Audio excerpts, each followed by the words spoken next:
when you do this visualization, if you do it right, it's a meditation. You actually end up seeing this thing in your head. Okay, now if you're feeling it's appropriate at the end, what I want them to do is pour their energy into it whenever they visualize it. If they can sit down and see it in their heads at any particular point in time, I just want them to pour their energy into it and make it real. Because you know what'll happen. We'll have 100,000 people creating this thing in their heads and pouring energy into it. What do you think it'll do? So let's find out. Yeah, let's find out. Okay. The biggest question is what these CVACs are and how they operate. And so we had Julian on the radio show talking about the visions in the form of downloads of information he was getting while reading the documents about the CVACs. Now, I resonated with some of what he said and not with a fair bit of others. And to me, these CVACs are very, very skeleton structures that are being put forward for us to then put meat on the bones. This is what I've said to you before. And I don't think that we should be putting much meat on those bones at all. They are a perfect, in my opinion, sleek and crystal clear, transparent platform for us to operate from. And I don't want to confuse them and convolute them with rules and regulations. Heather said, the system's been reset back to prime prior to all of our man-made structures and laws. And so what's an image, what's a visual, what's a construct that people can start to play with? How do you see it? Okay. I when I see this, because I've had lots of conversations with others about this, and whenever I read the documents, whenever I talk about this, I actually get a 3D picture in my mind, and I don't mean 3D, 4D kind of picture. I mean like a CGI of the Earth and how it would look with the CVACs. And I see the structure of the CVAC in a certain form around the Earth, and that's actually what I want to describe, because although it's a representation of the system, it's not in the physical sense, it's actually in the energetic sense. Yep. And we need to just keep that in mind as we go through this, because what I want to do is to give people something to anchor their thinking on. I just want to present them with a visual picture that actually I get. And I think that'll help people to understand the beauty of the structure that we're actually looking at and the simple point from which it starts. Because, as you said, Heather really took us back to the start, took us back to prime. Now, I'll start this. We're just going to make one little temporal marking point to start this. If you can picture the Earth in front of you, picture the geographical continent you live on as being in the center of your view of the Earth, and you're hanging back thousands of miles, and you can see this blue orb in space, and you can see the Google Earth your image. Continent. Google Earth's great. Google Earth's great. Think of Google Earth. We've seen plenty of images like this, so it should be easy to think of. And think of it as on December 24th, 2012. So we're seeing, there's lots of borders, and we've got a whole lot of stuff we've built on the planet, and there's a whole lot of people down there. And think of all the people that you can see as points of light. Now, we've all seen those pictures showing the population distribution, so we all got some sort of picture of what that's going on. And on your continent, you know where the cities are, you know where the population is. Just picture your country at the moment as being just points, people with points of light, and maybe you can see the borders. Yeah, well, in Australia, all those points of light's just right around the rim. Yeah, it's an easy one. But in each country, it'll be the same, because everyone knows where, they know the distribution in their country. And I want you to hold those little points of light there throughout this, because that's us. Now, on December 25th, when it went public, although the filings took effect before that, as far as we're concerned, the public, they took effect on December 25th. And at that point, all those borders disappeared. All the corporate structure that's running all those little factories that we know are down there amongst the people, all that went away, and all that's left on the landscape think of it, no borders. Don't see any borders. Just see the Earth. Just see us as points of light. And there's other stuff around. There's factories and stuff, but the points of light are there. I just got a visual. As you're talking about the government structures and the corporate structures and whatever, you know those matrix screens from the movie? It's like overlaid on the planet, above the planet, above these points of light, is the matrix screen. And but on the 25th of December, it just got switched off. It just disappeared. That's it. We're all here. That's perfect. We're all here in equity. Okay, we don't know it yet. The little points of light don't know it yet, for the most part, except for the people who are listening to conversations like this one. Everybody's in equity, and there's no hierarchies of authority anywhere. And that's how it was for an instant of time before the other thing that the trustees did comes into effect, which was the creation of the new structure they're proposing that we should live by. Now, what they did, as Lisa said, is they've provided a starting point, and skeleton's not a bad description of it at all, except in my picture of this, it's not so much a case of putting meat on the flesh as creating smaller fractals of the starting point with which we will do what we need to do to build the new Earth. So what we've got to do is we're looking at the planet. We're seeing just the people, nothing else, just the people and the Earth. Over your continent, I want you to create a translucent sphere hanging in space over your continent. Okay, dark at the moment, and if you can, and I'm going to ask you to push your ability to visualize things here, but we're trying to build up an amazing picture, and we just got to start and do it in steps. So imagine just an orb over your country, and when you're comfy with that, just let yourself create one over all the nearby continents. I'll stop calling them countries now.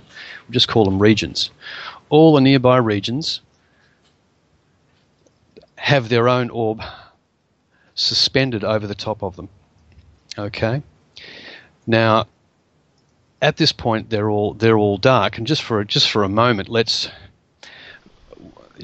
a sequence of events that's going to take place that will bring these to life in reality. But for the moment, we're just going to bring them all to life at once. What I want you to do is switch on the light that's inside them in your mind and connect them all. Put a line in your mind between them all instantly. Just bang, do it now. Bang, just put that line there. Yep. So you instantly got a network of orbs over each region connected by a line. Mm-hmm. Okay. That's the skeletal framework formed by the initial institution of the CVACs. Those entities come into being. Bang. Okay. Now, for the sake, I'm going to do another version of this at some point in the future, if everyone's happy with it, where we actually step through this. We look at a time base, because it's moving from where we are to where we're going is actually a process, and it's not an instantaneous switch. What we're doing here today is just creating a 3D graphic version of the structure so people can start to talk about it and think about how we're going to use it and how we're going to get there. So at the moment we've got... There's one thing I want to say about that, though, Chris.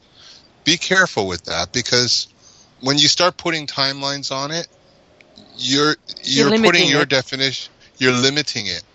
I know. That's why I'm not doing it now. I'll do it if it becomes useful. Okay, because it's my opinion, and it's not necessarily what's going to happen. But what I want to do in this particular discussion we're having right now is just form the structure as I see it, and based on the filings and based on all the discussions and all of the cogitations. And if we do a timeline, it won't be a timeline with dates associated. It'll be timeline. It'll be event driven. It'll be event driven. Yeah. It'll be process driven. It'll be how we can build this. And you can speculate all you like about how long it'll take. I can't tell you. It will simply be, this is how I see, because what we've got to do is move all that energy that's been trapped in the matrix. The matrix has been dropped. We've got to move all that energy into this new thing. And I have my views on the way that it will process and develop. And if I do release a temporal version of this, it'll simply be, again, for discussion, to make people more comfortable about when they think about how this transformation could take place, because it's pretty scary. You know, what happens to all the companies? What about this? What about that? But that's for a later discussion. For this one, we just want to look at the structure. So, look, I'll go back to what we're thinking about, which is planet Earth sitting in front of you, Google Earth. Everyone's a point of light on the ground. There's a matrix, not a matrix. I'm not going to use that word again, folks. A network of orbs connected by a line over every region on the planet. And you should be able to see them all just glowing.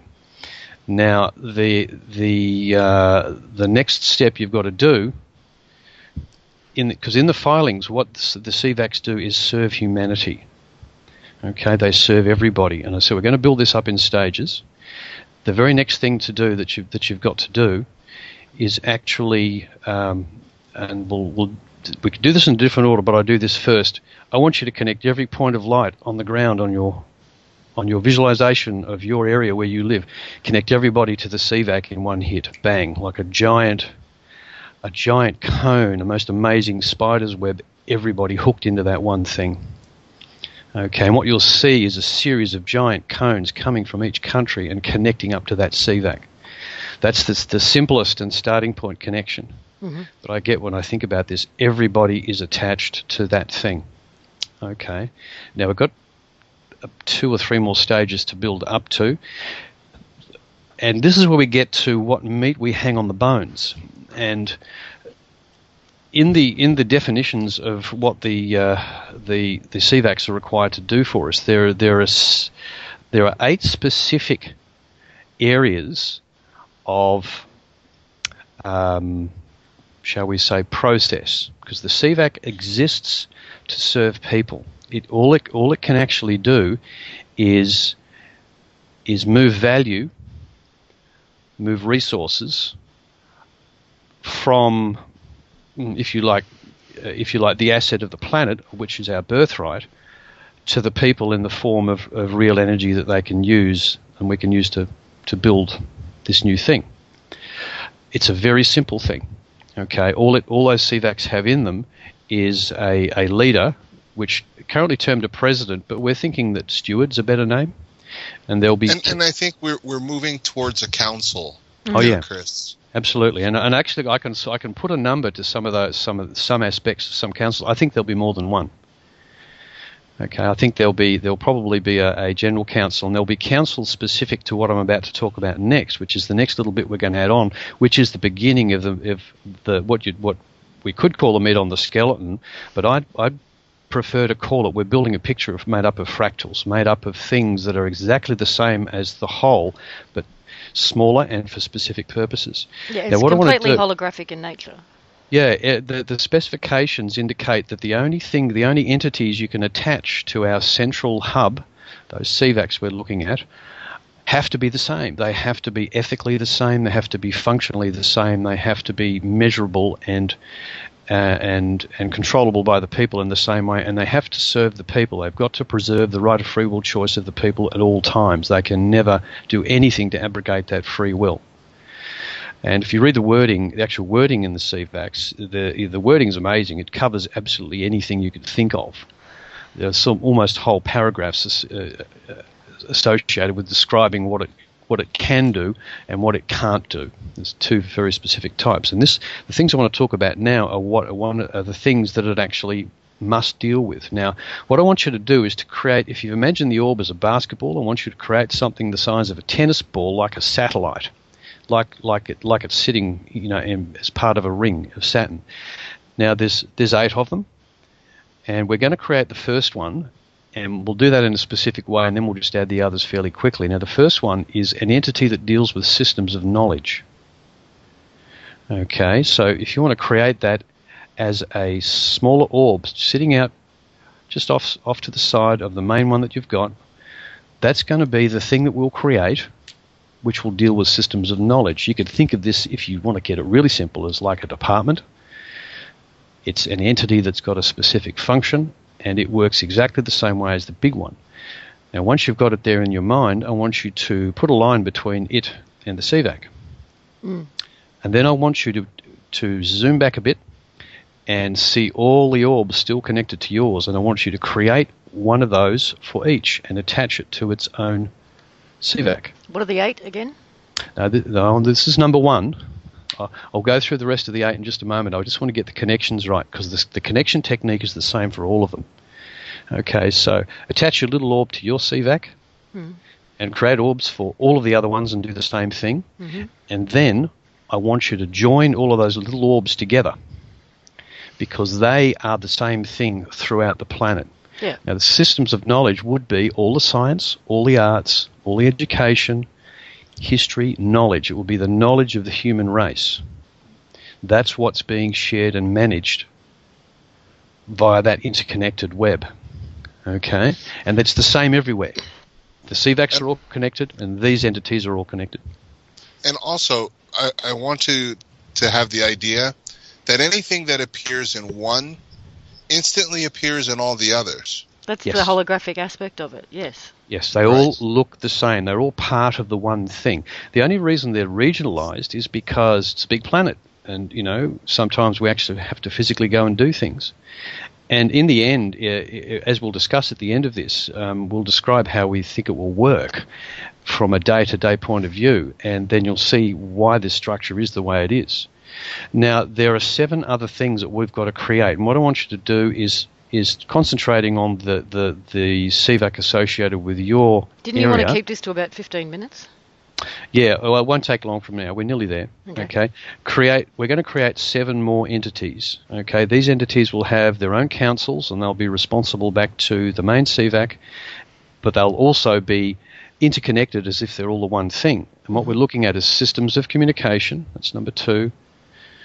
Just create an orb around all CVACs at the same time, bang, as I say it. 3, systems of travel. That's a really obvious one. Systems of transparency.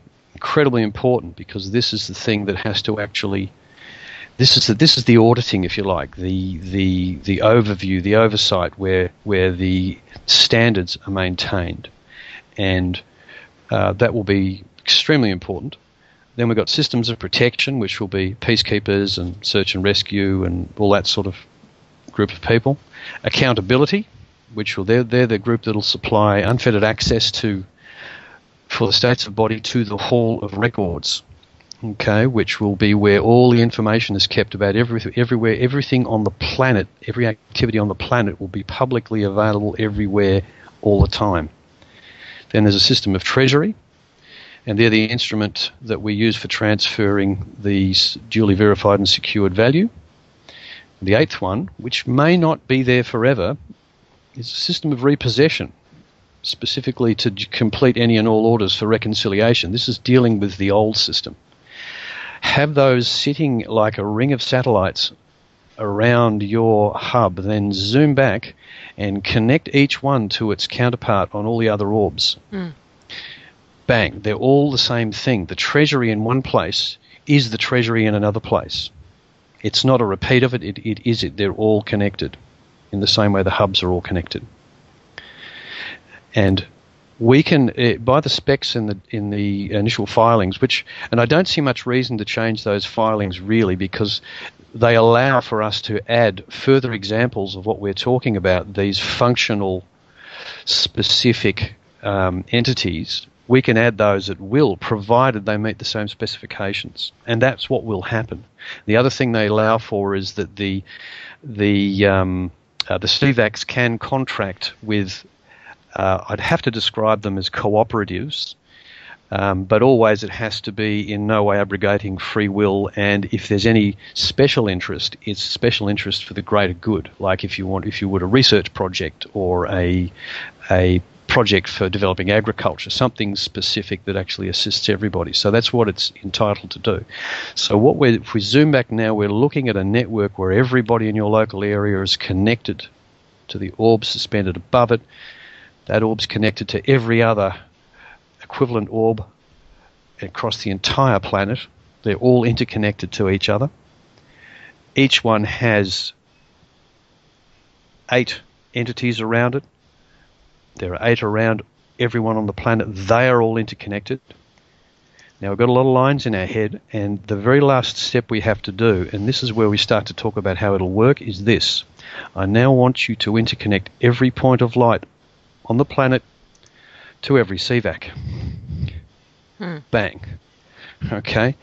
That's what we're talking about. Now, if you've managed to put that many lines in your head, you actually can't see the Earth anymore. It should look like a ball of light.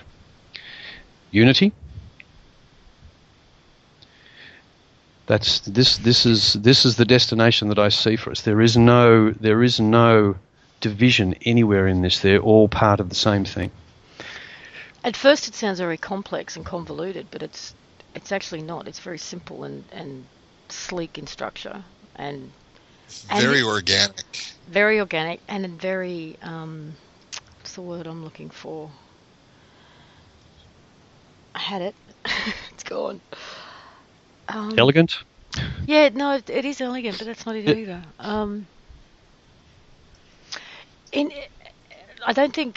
I think one of the questions that comes up a lot, that I get anyway, is the practical application of it. People can't, and maybe this visualization will help them, and I'm not saying I've got the answers because I'm still playing with all of this too. How does it play out in day-to-day life? What does it mean for people getting up in the morning, and how do they interact with this system, this structure?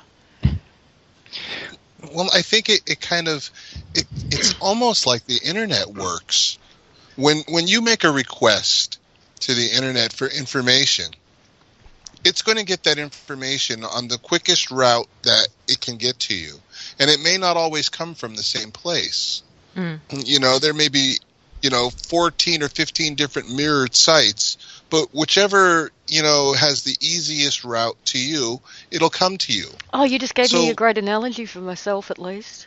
Like you can go on the internet and you can use Firefox, or you can use Chrome, or you can use Internet Explorer, or any other number of browsers, and you could look at those browsers as being these main hubs.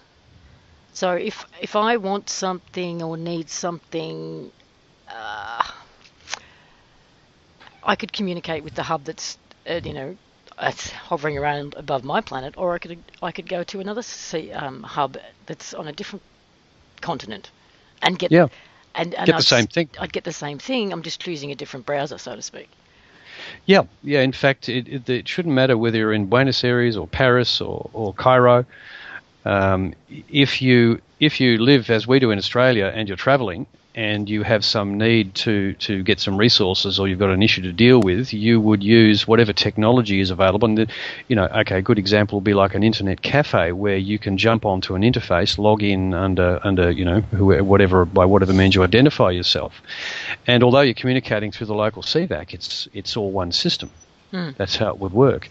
And as far as support services go, and I think we discussed this the other day, Lisa, if you fell ill in Cairo and the best place to treat you was Buenos Aires, you'd make physical contact with the local clinic, who would communicate instantly with Buenos Aires and get either advice to treat you, or you would get sent over there. And it really wouldn't matter where on the planet you made that communication from. It's all part of the same thing, and it wouldn't matter who you were. Everyone would have a right to the same kind of service. Or vice versa, if the doctors needed to come to you. They could. They could.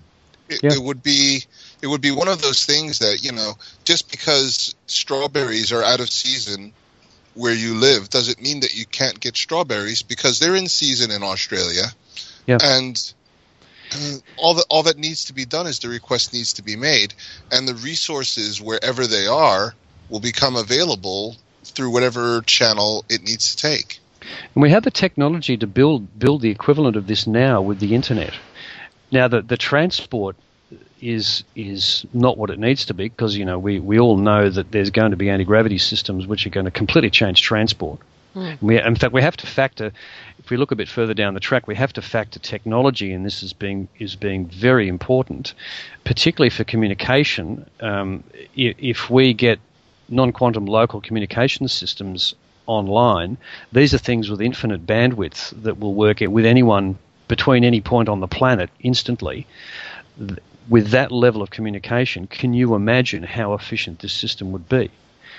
Because when it gets back to administration, what we'll find is that the councils in the CVACs are constantly interacting with large numbers of the population on subjects that are under issue at that point in time. And indeed, we would all have probably an individual communications device, which would be, if you like, an Uber mobile phone that's actually in some way attached to the system or attachable to the system, so you can participate in voting, in discussions, or you can, communicate you need resources, or you can just talk to your mates.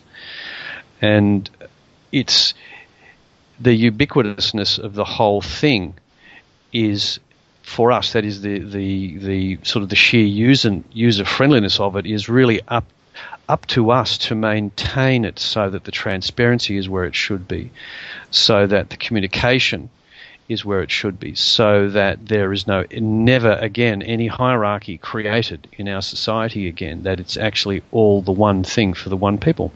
Mm-hmm. Okay. Sounds good. Yep, I think it's okay. What about you, Bob? I think it sounds great. Yep. I think it's a great conversation starter. It's a perfect visual, because it crystallizes, in your head in a 3D image of what we're looking at, and it's. Yeah. So there's a way that that I view this in my head when I think of how it will evolve, and that is of energy flowing out of the CVACs down to the people, and then bouncing around between the people and flowing back. But it's not just between you and the one that happens to be most closely associated with you physically. You're interacting with all of them at the same time. And there's just energy flowing between them. And as we know, the energy is never lost or gained in this universe. It just changes form. And once we get the balance right, the energy will flow around the planet so beautifully and evenly that the planet will survive forever, and will survive forever if we can keep the balance.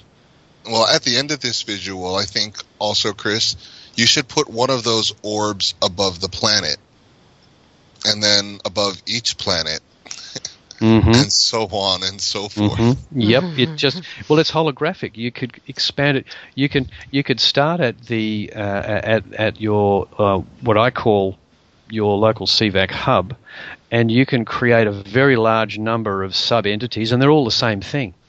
And you could go on, as Bob just said, and work on an interplanetary basis or an intersolar system basis. Who's to say it hasn't already happened the other way around? Who's to say this structure is not already up and running and out there, and it's just being brought here? Well, we've been told by Heather that she gets most of her core material from source, so I'd say that's a given.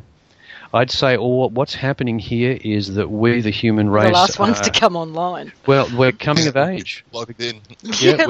Last ones to log. We're still on dial-up. Exactly. We just graduated to university, and we're about to get plugged into the real big wide world, which is not on this planet; it's everywhere. And I have a feeling that our children and grandchildren will be welcomed amongst the stars. For what we're doing now. By the time I have grandchildren, the good old days will have a whole different meaning. This will be this will be the Stone Age. I mean, oh my Lord. Well, I'm hoping that the three of us will still be around in a couple of 100 years to actually, sit around and have a wine on the beach near your place and laugh at the bad old days. Tell the grandkids what it used to be like. And they'll say, "Oh, are you talking about that again? That's so boring." When I was a kid. So, look, I hope that picture is useful to people. And, I'm sure it will be. I love it. And you know what? I like the idea we talked about before. If there's any graphic designers or somebody who's really good with animators, animation, yes. Yep. Who feel up to the task. I have actually seen similar things, but done just sort of forming a grid of light over the planet. And if some of those guys who've built those graphics would like to build one with this structure, we're matching up to the structure that the trustees have put in front of us. And that will be great for people to see. To be honest, folks, the interconnections are more than I spoke of. You know, I just asked you to connect every human on the planet to every main CVAC hub. They also connect to all of those sub-hubs. And to each other. And to each other. And to each other. And to the planet. Look, and then imagine each human being connected to each other. That's what I meant. That's what you just said. Yeah. Oh, okay. I'm sorry. So look, you don't get to see the planet. All you see is light. There's just too many lines in the picture. That's why I didn't necessarily go there straight away. But you know, you'll get the message, because I think that is what's actually been put in front of us. And what I'd like to encourage everyone to do. Look, I was just going to say there are other ways of graphically representing this, but this is the one that sort of formed in my head. So this is what I'm describing. But what I was going to suggest to people, if we really want to build this, and you can visualize the sort of structure that we're talking about here in this conversation, when you think about it and you can really see it, and you can rotate that globe in front of you and just see everything, see all the energy pumping through these lines of communication, fill it with your energy. Absolutely fill it with your energy in any way you can. When you project that, fill it with energy. Manifest. Mm-hmm. So, I just got a phone call, as you could tell. Mm-hmm. Sounds like a good point to end this conversation.